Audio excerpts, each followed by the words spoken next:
Are you thinking of moving to Woodinville, Washington? Well, there are pros and cons to this area, and I just spent a morning driving around in there, taking some video for you guys so you can see what it's really like, and I want to share some of the pros and cons of this area so you can decide if it's right for you, if it's something you're considering before you take the plunge and move out there.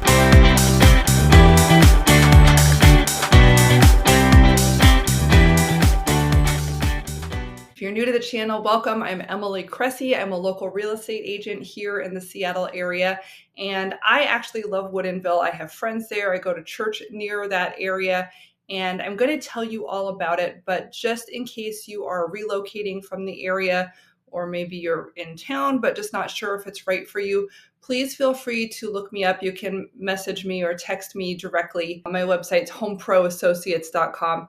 And I help people who are relocating to learn the neighborhood. So I will go out there, I will film video for you, I will film houses.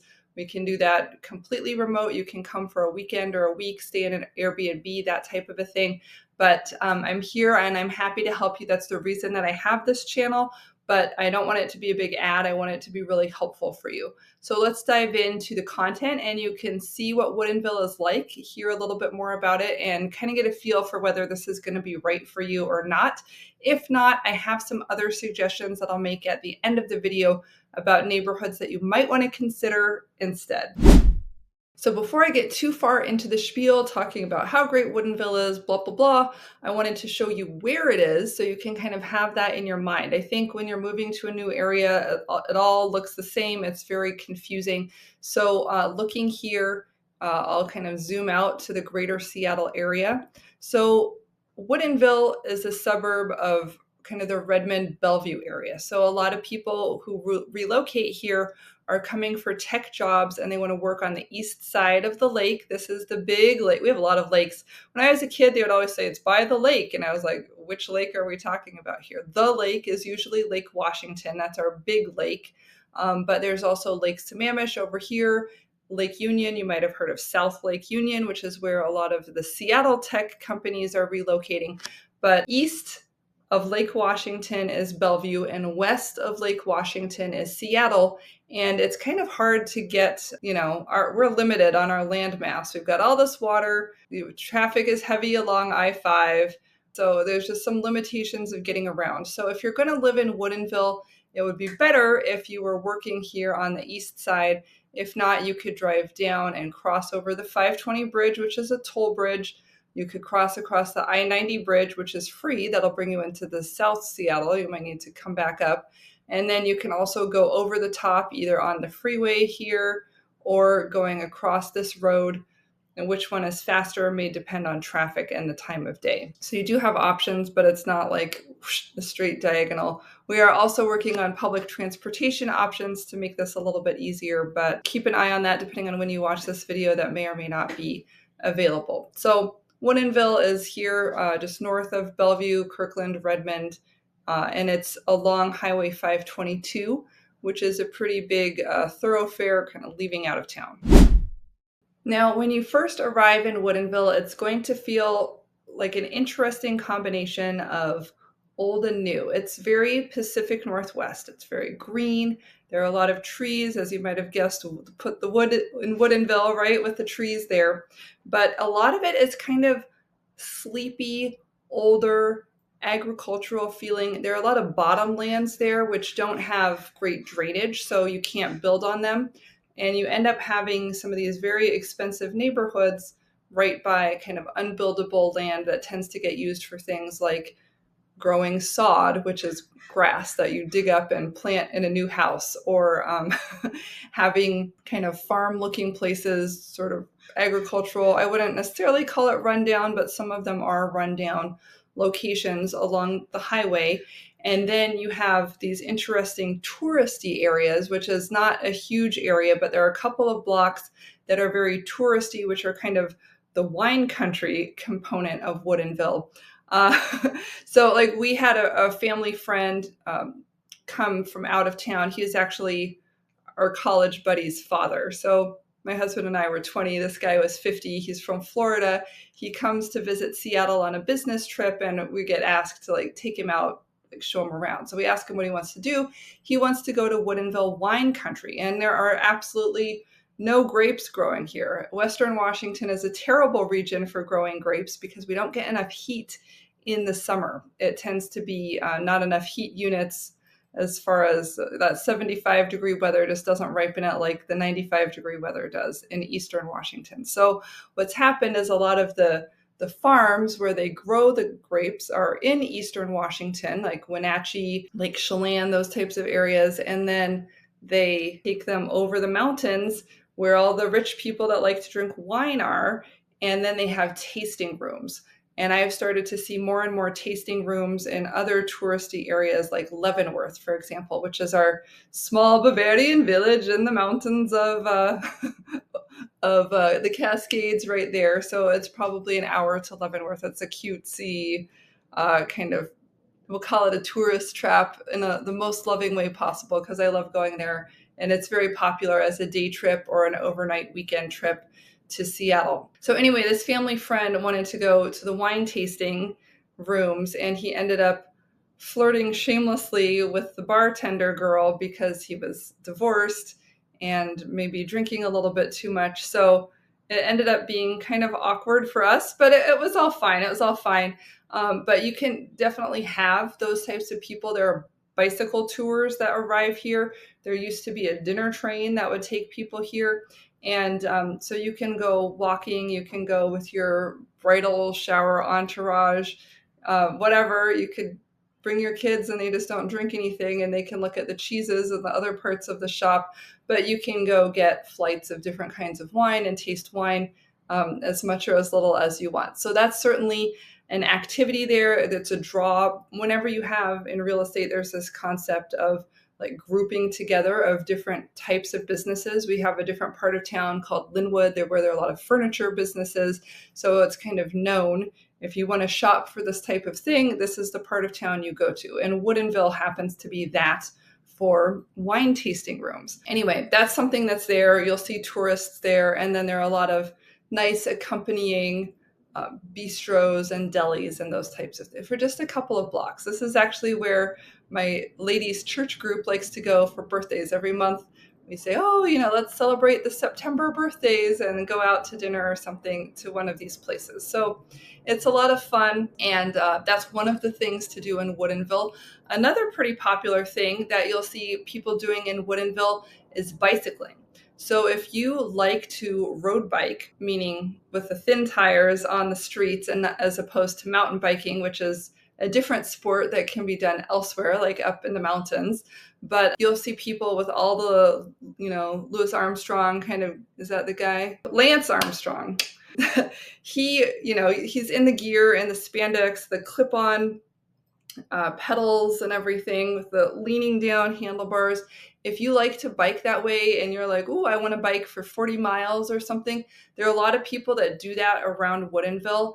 It's scenic, kind of rolling hills, a lot of quieter roads, country roads where there's maybe 45-mile-per-hour traffic, but not a constant onslaught of traffic. So that's an option that is fairly common there, little biker groups and things like that.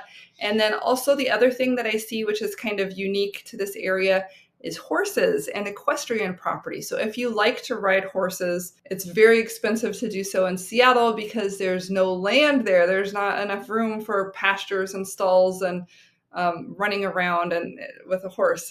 I used to ride horses as a kid, and I remember having to drive for like 45 minutes to go from my house, which was in Shoreline, just north of Seattle, over here to like the Woodinville area. And there are other stables. There's some in Bothell and Maltby and Snohomish, and there's bridle trails in Bellevue. So there are other places that you can ride, but kind of getting out into the country helps with a little bit cheaper land, the more acreage and that type of a thing. So if you are interested in the horse equestrian sports, that's a place to go and look. My latest experience with that was driving out there to pick up manure for my vegetable garden.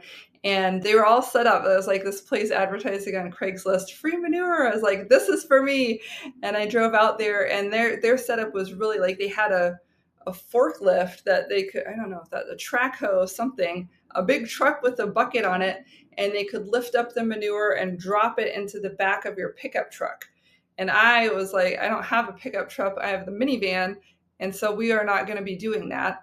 But I had bought like these giant Rubbermaid tubs, the kind that you store Christmas decorations in your attic. So I had brought all of those, and I got out my little pitchfork and I dug all of my manure, and then they were really heavy. And I loaded my minivan full of that, and then I took it home, and I was a happy camper. So I know there are enough horses out there to make that happen. The other thing that I was going to say is that there is some really expensive real estate out here too. I don't want you to feel like it's all farmy and woodsy and rednecks or something.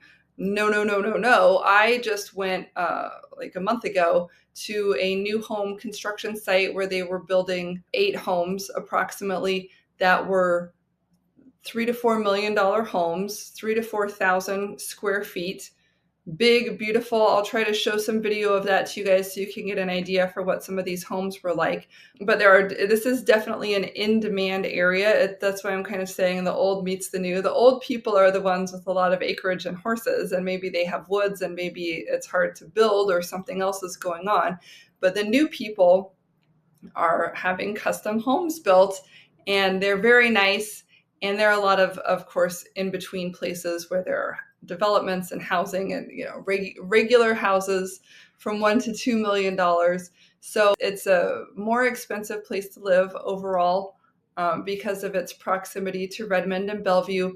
There are a lot of tech workers, and because our commuting is so bad, anything we can do to get in proximity of where we work is money, baby. We want to be close so we have a shorter commute, and you're going to have to pay to get there. Otherwise, you're going to be 30, 40 minutes, 60 minutes in the car getting back and forth to work. And some people would rather make that time for money exchange by paying to live close. So welcome, tech workers. We are glad to have you. If you only want to pay $1 million for a house, we can find you something too, but it may not be in Woodinville. But we'll see. We'll look at some options. You never know what's going to be out there depending on your tastes and your preferences and everything. If you wanted to do something older and smaller, we may have a few things up our sleeve for you. So don't let that scare you away. And we can also always look at townhomes, condos, other less expensive starter home types of things that you can see what you can get for $500,000 and see if that meets your needs. But I always tell people to look at 3 different categories. Number 1 is the location. Number 2 is the type of house. And number 3 is the price that you're willing to pay. So Woodinville is a premium location. So you can either get a smaller house at your price range, or you can increase your price range to get a nicer house. But if you want to be in Woodinville, there is a cost of entry, and we'll look at that together based on how the market is when you see this video. So overall, I would say Woodinville is very clean, very low crime. I don't see homelessness there. I don't see graffiti there. I see a few small businesses. It kind of feels sparse from the business perspective. I talked about that kind of enclave of cute touristy wine shops and bistros. There's a really fancy place near there called the Herb Farm, which has been all the rage for like, have you ever eaten at the Herb Farm? Because it's very expensive. I think it's up to like $350 per person for one meal there. So you would go there like for your anniversary or your 40th birthday or something like that. And they have maybe 8 different courses. So you get to taste a lot of different food. It's done by excellent chefs. And then if you want to pay a little more, you can get wine pairings with everything. So you have, the white wine with the fish and the red wine with the beef, or whatever the fancy people thought would match up together, right? That's not really my scene. I have yet to go to the Herb Farm, but I do have a big birthday coming up actually tomorrow. So maybe I'll talk someone into that now that it's on my mind. But we'll see. Anyway, if you like going out and having splurges, there are opportunities there. If you want to just go to the grocery store and the rec center and live more frugally, there are those options too. I feel like it's a pretty laid back area. It's not a place where people are really all dressed up or judging you on how you look. I should know. I'm often very casual when I'm not at work. And that's just the Seattle vibe. Like most people are very like ready for rain. You never know when you're going to get rained on. You're always going to have your rain jacket. You don't spend that much time on your hair, etc.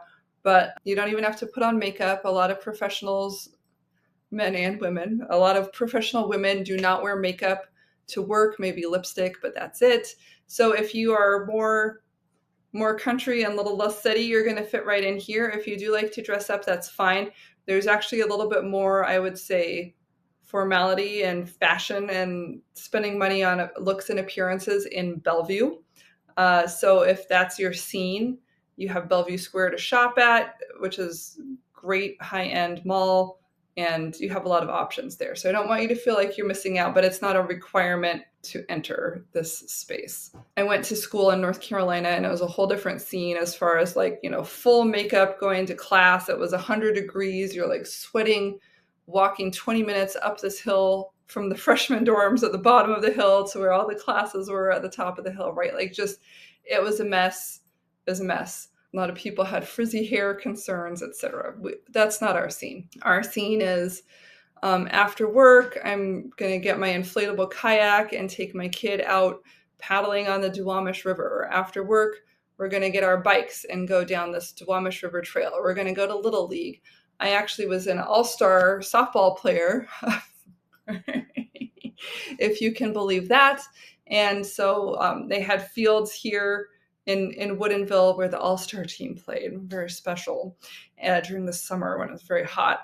And I remember both my sister and I did it. And so when it wasn't my game day, the family would ride our bikes along the trail. It's the Burt Gilman Trail, and then it becomes the Duwamish River Trail. And we would ride our bikes to where that baseball field was. And then there's also, you could ride your bikes to the wineries. Chateau Ste. Michelle Winery in that area has like outdoor concert venues. So you can kind of be out in the summer bicycling and drinking wine and eating cheese and sitting on the grass. And they have good bands there. They have bands that you would recognize. So I think that that's kind of a fun, kind of hipster upscale, but also dirty little kids biking for an hour, blending together, come as you are type of event. Anyway, it's fairly laid back. There are cool things to do, but it's not super judgy. Oh, and I looked up who some of the artists were. So this summer they had like 10 bands come, but Winona Judd was one and the Indigo Girls were one. I thought those were two of the more famous ones that I recognized, and I am not up on bands. So if I know it, I'm sure you've heard of those people. Okay, they have a farmer's market in Woodinville from 10 to 2 on Saturdays during the warm half of the year. No one wants to come out in the middle of the rain. But a lot of little towns and areas around here do have farmers markets, and it's kind of a fun way to like rub shoulders and meet and greet. You can get local honey. They have a couple like food vendors actually like making and selling food there, which is always what my kids want.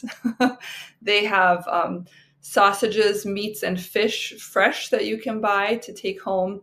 They have, fruits and vegetables, of course.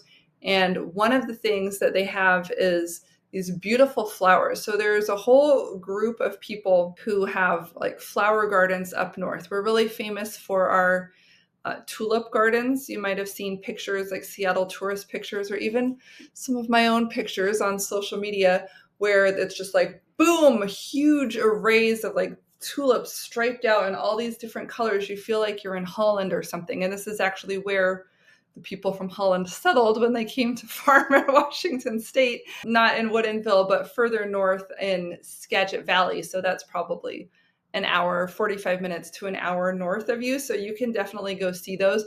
But there are other families that are, I don't recall where they're from, but there are other groups of people who are up there farming flowers. And so all summer they have vendors at all of these farmers markets selling huge, beautiful, gorgeous, fresh bouquets of flowers. And they just stand there and they assemble the bouquets while you watch. You could order something specific if you want. and then they put them out. They're maybe 20, 25 bucks, something.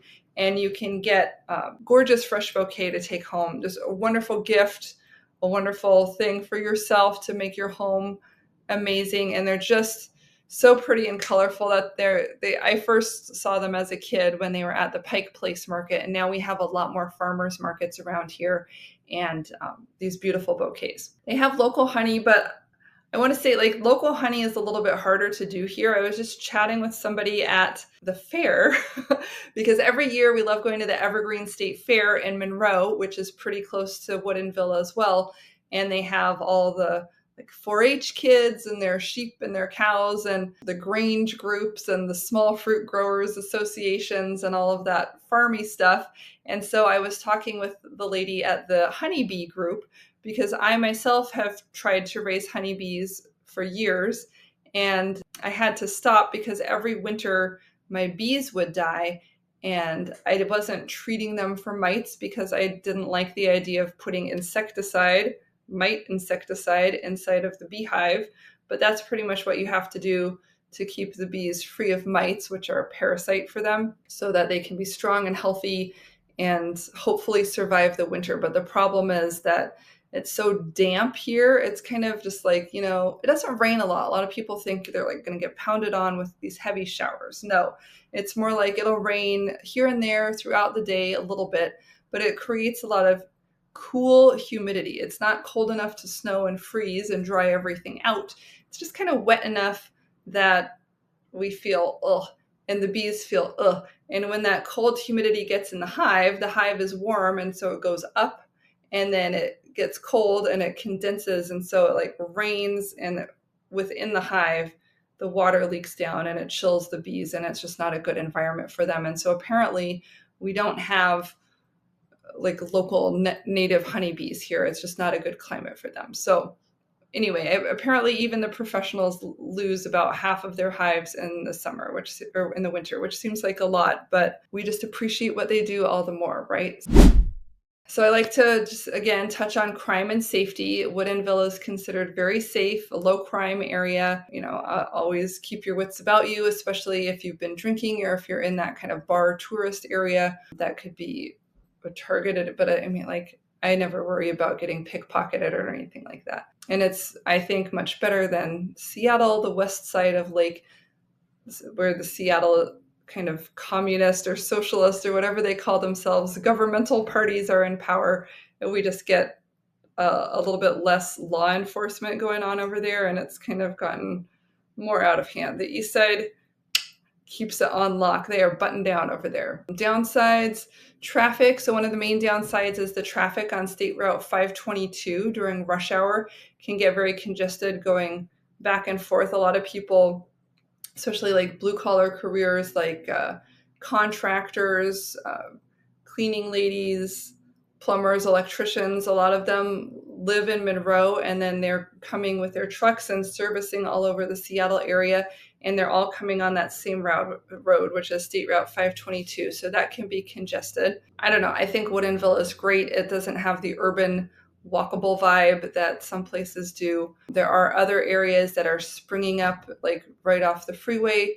There's a Chipotle, there's parks, there's baseball fields, kind of community clusters of areas where people would have as their destination to go there and do their shopping. But if you want that, like, I step out my door and I'm like in the middle of London or something, walking to the shops, that's not really how it's going to be. It's a car. You need a car. And the schools are great. Woodinville is served by the North Shore School District, which is really good.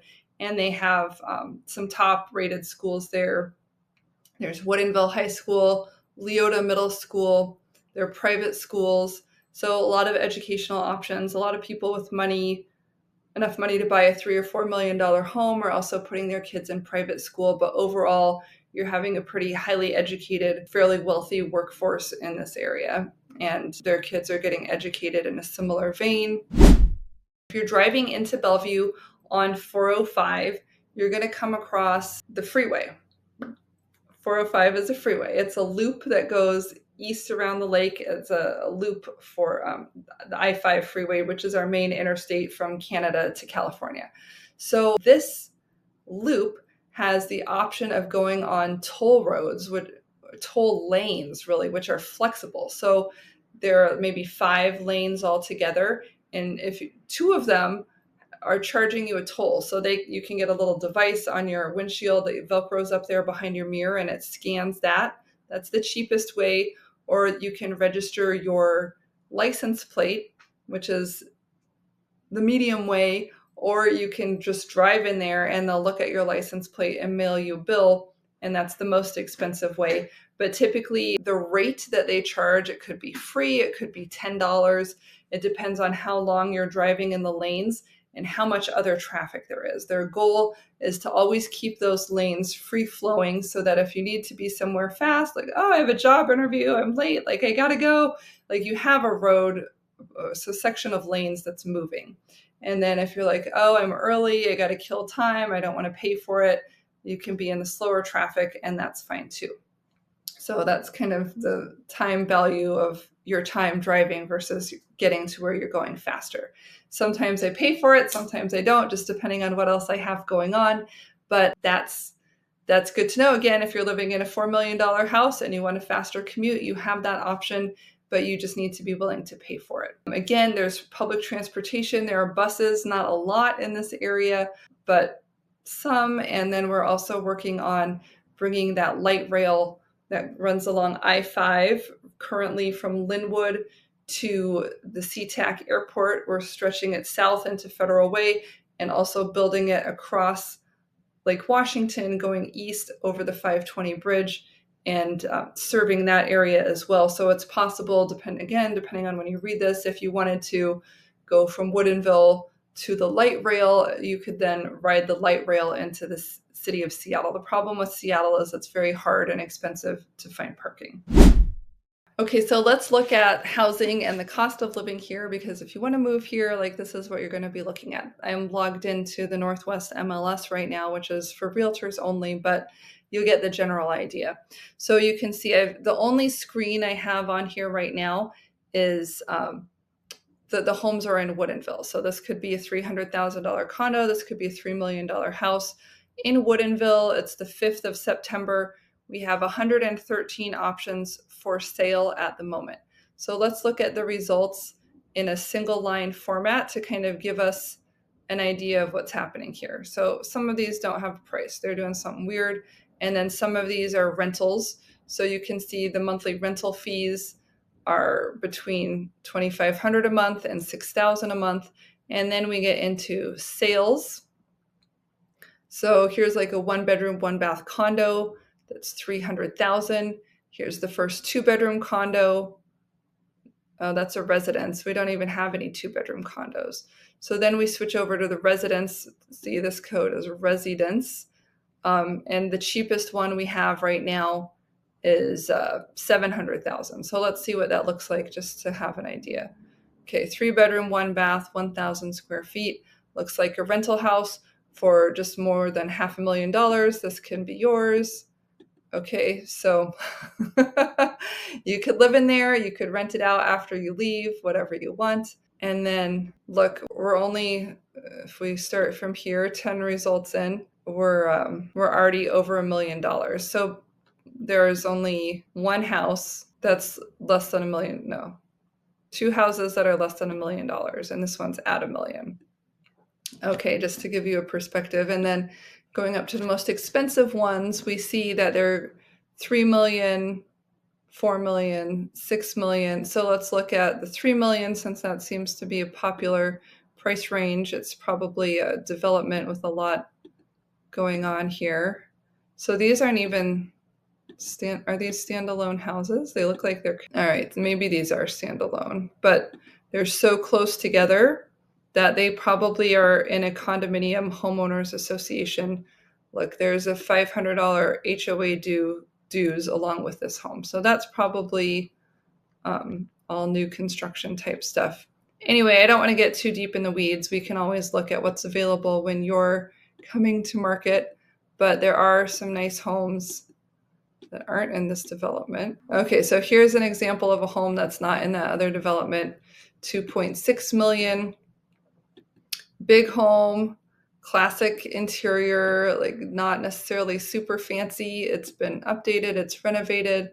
It's not super modern or anything like that. This is very typical. Probably has a great backyard, maybe a hot tub in the backyard, maybe about 3/4 of an acre of land. Yeah, 0.8 acres of land. So this is very, typical for the nicer homes in the area. But just to give you an idea for the statistics at this moment in time, which is 2024, we're getting, median price point is around 1.2 million.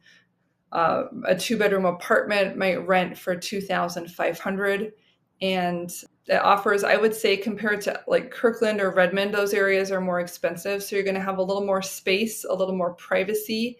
If having a bigger yard is important to you, then this would be a better place to look than some of those areas. You probably, if your budget is around 1 to 1.5 million or more, then we could do something good for you here. If it's less than 1 million, we're going to be looking at a condo or a townhouse, because we're just not seeing any I think 2 houses that were less than that price point here at this moment in time out of 130 homes. So check those out. I will try to make videos on all of them. I'm cranking out the videos as best I can. So let me know in the comments which areas you're most interested in, and I'll try to prioritize those. Until then, I'll see you on the next video.